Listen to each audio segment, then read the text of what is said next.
happened when a gang leader and his crew deliberately tried to make a royal guard at Buckingham Palace lose his cool. They pushed every button, crossed every line, even put hands on him, all while cameras rolled and hundreds watched, waiting for the soldier to snap. But what this 28-year-old combat veteran did next wasn't just impressive, it was a masterclass in pure discipline that left the gang leader speechless and taut. Everyone watching what real strength actually looks like. This wasn't about who could be more aggressive. This was about who had true power. Before we show you how perfect military control defeated street intimidation, make sure you're subscribed and hit that notification bell. Where are you watching from? The afternoon of July 22, 2024, started like any summer day at Buckingham Palace, with hundreds of international tourists gathering to photograph the iconic royal guards in their scarlet tunics and towering bearskin hats during the changing of the guard ceremony. The atmosphere buzzed with that peculiar mix of reverence and excitement that always surrounded Britain's most famous military tradition, where visitors from every corner of the globe came to witness soldiers who'd become symbols of unwavering discipline and British heritage. Guardsman Marcus Bennett stood at his ceremonial position near the palace's central gates, his 28-year-old athletic frame filling his scarlet tunic with military precision, earned through 6 years of distinguished service. His background included 2 combat tours in Afghanistan with the Parachute Regiment before joining the prestigious Grenadier Guards for ceremonial duties.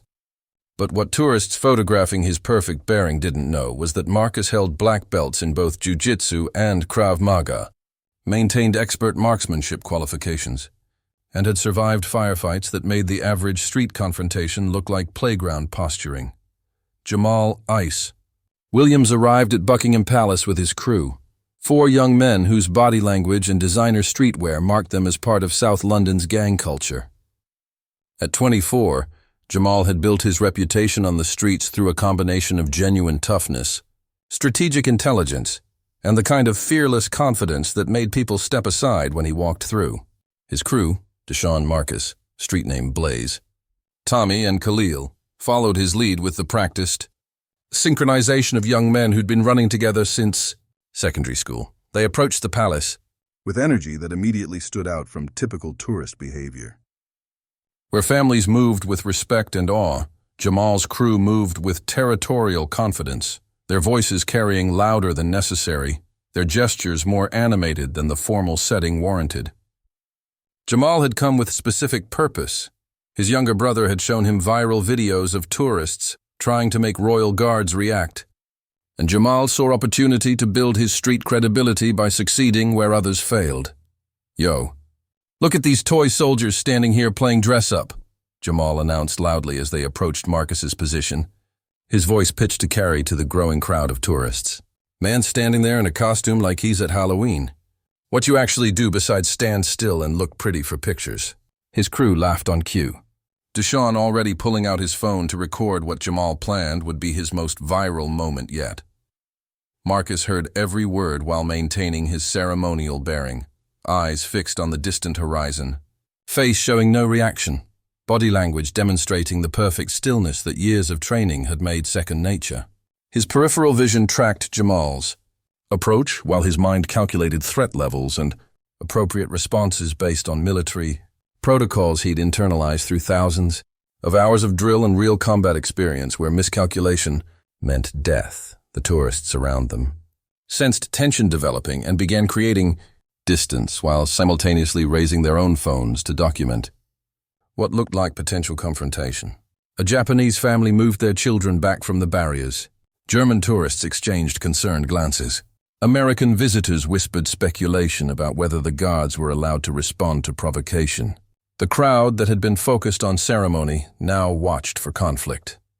Jamal moved closer to Marcus's position, emboldened by the lack of response and the growing audience for his performance. "I'm talking to you, mate," he said with exaggerated patience, as if addressing someone dim-witted. "You even allowed to talk? Or they got you trained like a robot? Press a button and you march, wind you up and you stand still." His crew's laughter encouraged him while palace security began moving toward the developing situation with professional concern. Marcus's military training had prepared him for exactly this scenario. civilians attempting to provoke, reactions through increasingly aggressive behavior. His 6 years of service included extensive instruction in de-escalation, threat assessment, and the crucial distinction between maintaining discipline and allowing genuine security threats to develop. Jamal's behavior was obnoxious and disrespectful, but it wasn't yet dangerous. The appropriate response was continued professional bearing while allowing security personnel to handle crowd management. But Jamal misinterpreted Marcus's lack of response as weakness rather than discipline, as fear rather than control. Street culture had taught him that silence meant submission, that not responding to challenges meant backing down. He couldn't recognize that military training created entirely different responses to confrontation, ones based on strategic assessment rather than emotional reaction. "Man thinks he's hard standing there in his little red jacket," Jamal continued, his voice growing more aggressive. "I bet I could take that rifle right off him, and he wouldn't do nothing because he's just for decoration." The threat was escalating from verbal provocation to implied physical challenge, and Marcus's training immediately registered the shift. His grip on his rifle adjusted imperceptibly, still ceremonial in appearance but now positioned for defensive response if Jamal actually attempted to grab the weapon. His weight distribution shifted subtly, maintaining ceremonial posture while preparing for potential physical engagement. These micro-adjustments were invisible to casual observers, but represented combat-trained soldier moving from passive display to active readiness. Palace security officers were closing distance now, their radio chatter coordinating response to the developing situation. Other royal guards maintained their ceremonial positions but internal. Communications confirmed they were tracking the confrontation and prepared to support if Jamal's provocation escalated, beyond verbal harassment into actual physical threat. The crowd of tourists had grown to several hundred people, all filming, all waiting to see whether the legendary discipline of royal guards could withstand this direct and aggressive challenge. Jamal took another step forward, now within arm's reach of Marcus, violating both ceremonial protocols and basic respect for personal space. "What you gonna do, soldier boy?" he taunted, his face inches from Marcus's stoic profile. "You gonna stand there and take it while I disrespect everything you about? Or you actually got some heart under that costume?" His crew moved closer too, creating a semicircle of intimidation around the single guard while their phones captured every moment of what they expected would be either the guard's humiliation or his loss of control, both outcomes providing the viral content Jamal craved. This was the moment where most confrontations exploded, where challenged authority responded with defensive aggression, where provoked individuals lashed out to restore their dignity, where carefully maintained control shattered under sustained pressure. Jamal expected anger or fear or some reaction that would confirm his street-taught understanding that everyone breaks when you push hard enough.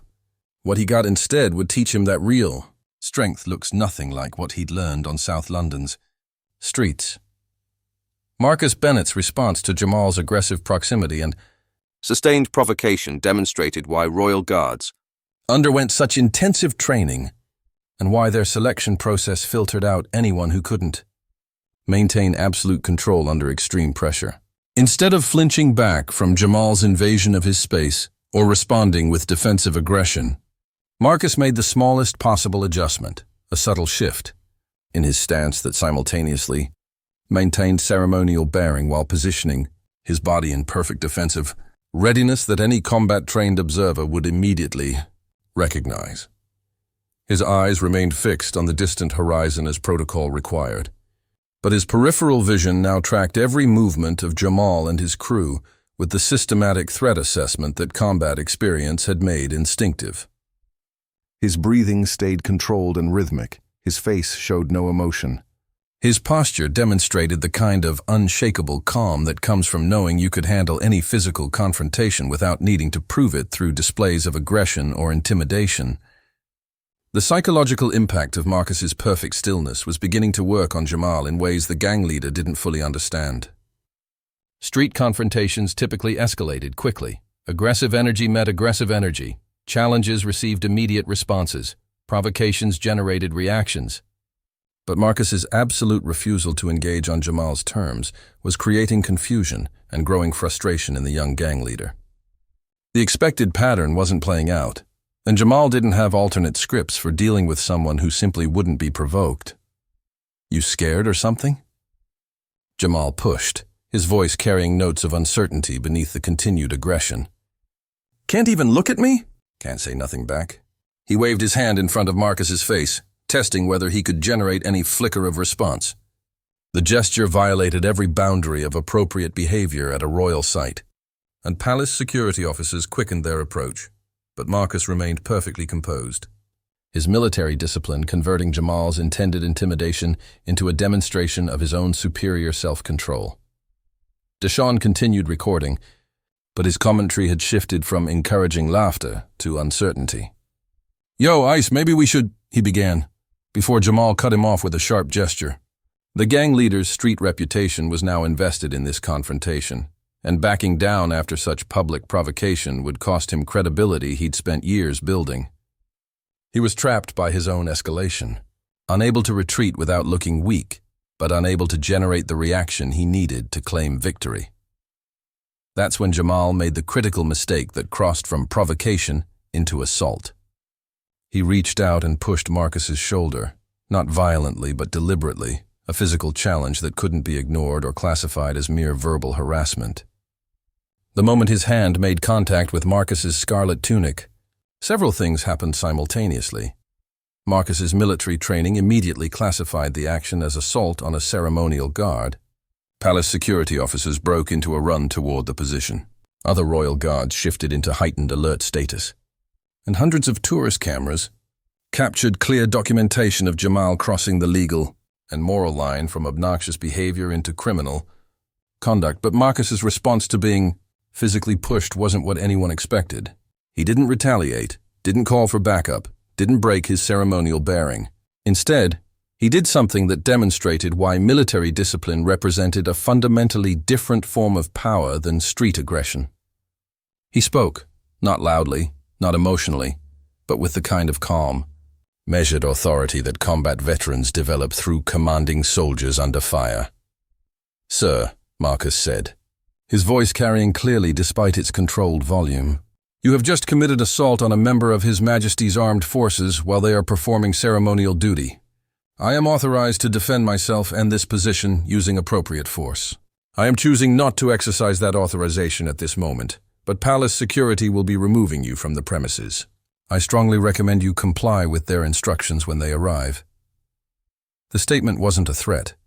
It was professional communication of facts and consequences, delivered with the absolute certainty of someone who knew exactly what authority he possessed and how he was choosing to exercise it. Marcus's words revealed something crucial that Jamal hadn't understood. The guard's stillness wasn't weakness or fear. It was disciplined restraint by someone fully capable of physical response but professional.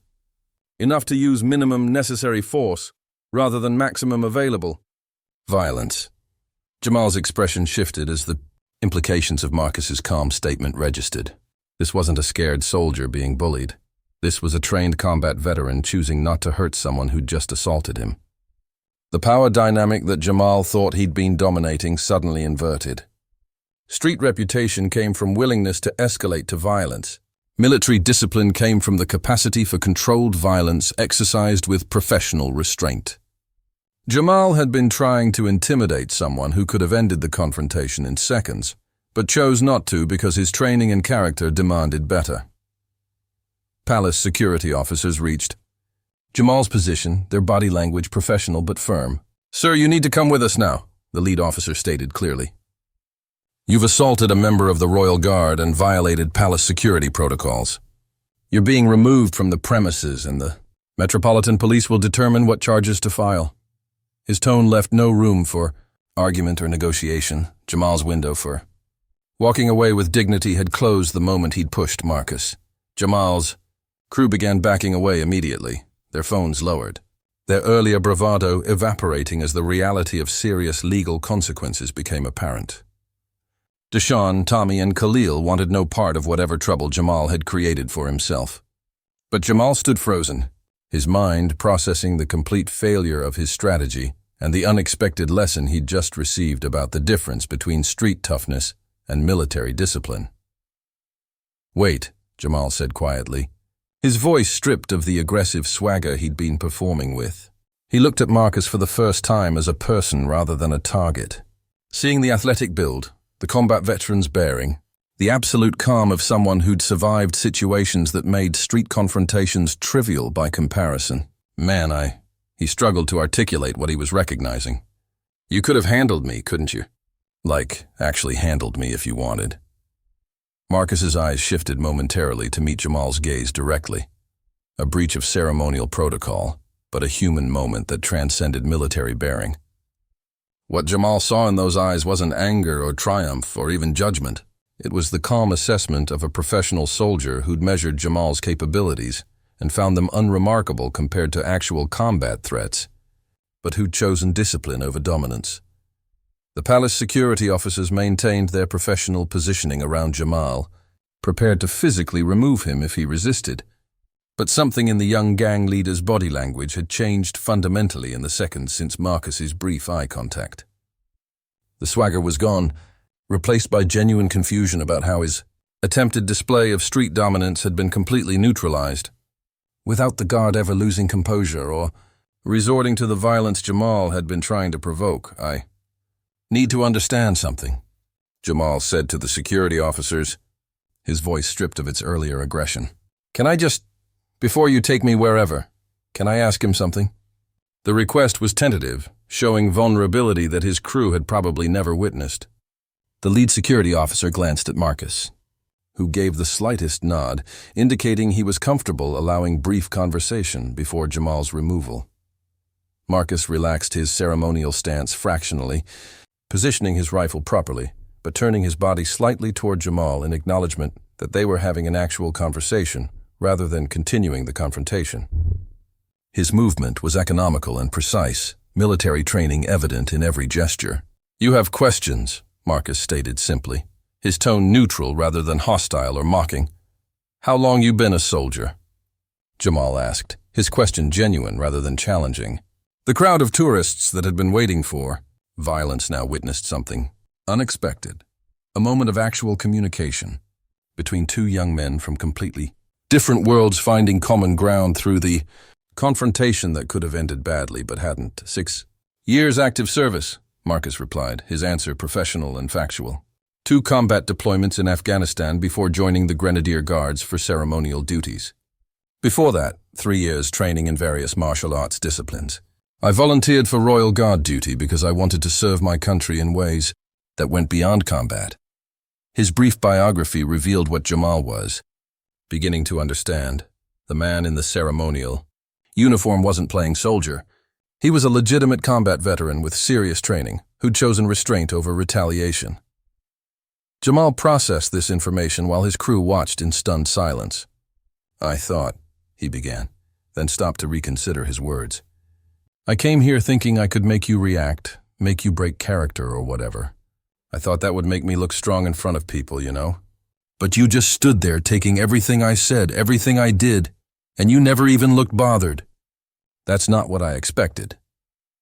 Marcus's response carried the wisdom that came from surviving situations where discipline meant survival and losing control meant death.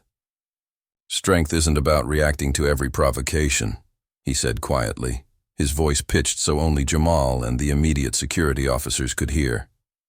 Real strength is having the capacity to respond with force, but choosing not to, because you're disciplined enough to use minimum necessary action. You pushed my shoulder trying to make me do something you could film and share. I could have responded by restraining you using techniques that would have ended your resistance in under 3 seconds. But that would have been excessive force for the actual threat level you represented. The statement was clinical but not cruel, educational rather than insulting. Marcus was treating Jamal like someone capable of learning, rather than just someone who needed to be removed and punished.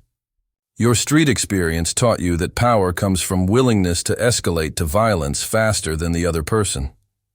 My military training taught me that true power comes from the discipline to not escalate even when you have every capability and legal authorization to do so. We're both trained in different forms of control. But military discipline requires more strength because it demands controlling yourself rather than just controlling others. Jamal absorbed these words with the focused, Attention of someone recognizing he'd been operating with incomplete understanding of what strength actually meant. His street education had emphasized dominance through aggression, reputation through feared consequences, respect through intimidation. Marcus represented an entirely different philosophy. Respect earned through competence, strength demonstrated through restraint, power exercised through discipline rather than displayed through violence. What happens now? Jamal asked the security officers, his tone suggesting he was prepared to accept consequences rather than fight or argue. The transformation in his demeanor was remarkable, from aggressive challenger to someone processing a significant lesson about himself and his assumptions about power and strength. The lead security officer consulted briefly with his colleagues via radio before responding. Normally, you'd be banned from all royal sites and charged with assaulting a service member. But Guardsman Bennett can decline to press charges if he chooses, which would reduce this to trespassing and disorderly conduct. You'd still be banned temporarily and issued a formal warning, but you wouldn't have criminal assault. Charges on your record, the officer's explanation, made clear that Jamal's immediate future depended significantly on Marcus's decision about how to exercise the authority he'd demonstrated through restraint rather than force. All eyes shifted to Marcus, who maintained his composed bearing while considering the situation. His military training included clear protocols about assault on Sieur guards. Official response typically involved full prosecution to maintain security and send clear deterrent messages to others who might consider similar actions. But Marcus also recognized that Jamal had learned something significant in the last few minutes, that the gang leader's genuine question and changed demeanor suggested capacity for growth that harsh legal consequences might prevent rather than facilitate. "I'm not pressing assault charges," Marcus said after thoughtful consideration, his decision surprising both the security officers and Jamal himself. He crossed a line and needs to face consequences through the security protocols. But I don't think he came here with genuine malice. He came here with mistaken understanding of what strength means and how to demonstrate it. He's leaving with better understanding, and sometimes education is more valuable than punishment. His words demonstrated the same discipline in exercising mercy that he'd shown in exercising restraint during the provocation. Jamal's expression showed something the crowd hadn't seen during his earlier aggressive performance, genuine gratitude and respect. "Thank you," he said simply, the two words carrying weight of real appreciation rather than superficial politeness. "I came here to make you look weak, and instead you taught me I don't actually understand what real strength is." He paused, searching for words. "That's something I need to think about." The palace security officers escorted Jamal and his crew toward the exit, their removal professional but no longer treating the gang leader as a hostile threat requiring physical restraint. Jamal went cooperatively, his body language showing none of the resistance or attitude that typically characterized his responses to authority. The crowd of tourists who'd witnessed the entire confrontation began lowering their phones and discussing what they'd seen with the kind of animated conversation that indicated they recognized they'd witnessed something unusual and meaningful. Marcus returned to his ceremonial position with the same precise movements that had characterized his bearing throughout the confrontation, his scarlet tunic and bearskin hat showing no evidence of the assault or the unusual exchange that had followed. Within seconds, he'd resumed the perfect stillness that had first attracted Jamal's misguided attention, his face showing no expression, his eyes fixed on the distant horizon. His entire presence demonstrating that the incident, regardless of how significant it had been for Jamal, was simply one more situation where discipline had been required and delivered. But the viral impact of the confrontation was just beginning. Deshaun had recorded the entire sequence from Jamal's initial provocations, through Marcus's calm statement about authorized force, through the unexpected conversation about strength and discipline, and finally through Jamal's changed demeanor and Marcus's decision not to press charges. The footage captured something rare, a confrontation that escalated to assault but resolved through discipline rather than violence, teaching rather than punishment, mutual respect rather than domination. Within hours, the video began spreading across social media platforms with commentary that revealed how the incident resonated across different communities. Military veterans shared it as perfect example of Royal Guard training and professional bearing under extreme provocation. Youth workers used it to discuss alternative models of strength and leadership beyond street aggression. What do you think about the difference between street toughness and military discipline? Have you ever had someone teach you about strength by not using their power against you? Drop your thoughts in the comments. And if this story showed you that real power sometimes looks like perfect stillness rather than aggressive action, share it with someone who might need to understand that the strongest response is often the most controlled one.